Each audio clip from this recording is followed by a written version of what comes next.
Mesdames, Messieurs, je salue le leadership de la France et de l'Arabie Saoudite, ainsi que l'engagement de tous ici présents pour la cause palestinienne. Cette conférence se tient au moment où la conscience universelle est profondément bouleversée par la situation insoutenable à Gaza, une situation qui a dépassé toutes les limites. Nous assistons à une tragédie indescriptible, aux allures d'un nettoyage ethnique. Devant tant d'inhumanité, se taire, ne pas agir, ce n'est pas une option. Ce serait même une complicité passive. Nous sommes là pour rappeler le sens des principes fondateurs des Nations Unies, la souveraineté des peuples, l'égalité des droits, la paix par la justice, le respect du droit international et la protection des populations civiles, même en temps de guerre. Autant de valeurs aujourd'hui anéanties dans les décombres de Gaza. Le Sénégal réaffirme son engagement constant pour une solution à deux États, palestiniens et israéliens, vivant côte à côte, chacun à l'intérieur de frontières sûres et internationalement reconnues. C'est ce que veut le plan de partage décidé par les Nations Unies.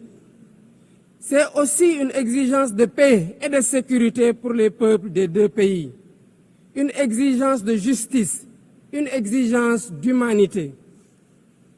C'est pourquoi le Sénégal soutient la déclaration finale de notre rencontre préparée par la conférence ministérielle de juillet dernier, à laquelle mon pays avait co-présidé la table ronde sur le respect du droit international.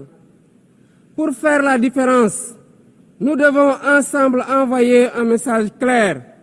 L'occupation doit cesser. La souffrance des civils doit cesser. Il faut travailler à un cessez-le-feu immédiat. Israël doit arrêter ses bombardements et autoriser l'acheminement de l'aide humanitaire par l'ONU. L'ONU doit envisager le déploiement d'une mission de stabilisation et d'observation pour s'assurer de l'arrêt des actes illégaux. Bref, la promesse de deux États doit enfin être tenue. À ce propos, je salue le récent vote massif à l'AG de l'ONU de la résolution pour une solution pacifique à deux États.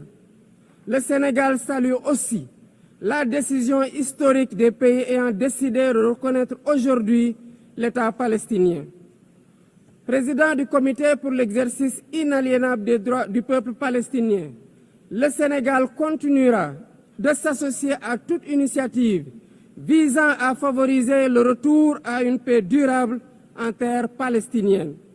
J'en appelle à la conscience universelle. Il ne s'agit pas ici de choisir un camp contre un autre, mais de défendre la vie, de faire entendre la voix de la raison et du droit, et de préserver ce qui fait notre humanité commune, la capacité d'empathie, de justice et de solidarité. Il est temps de prendre des mesures concrètes pour la création d'un État palestinien viable. Je vous remercie.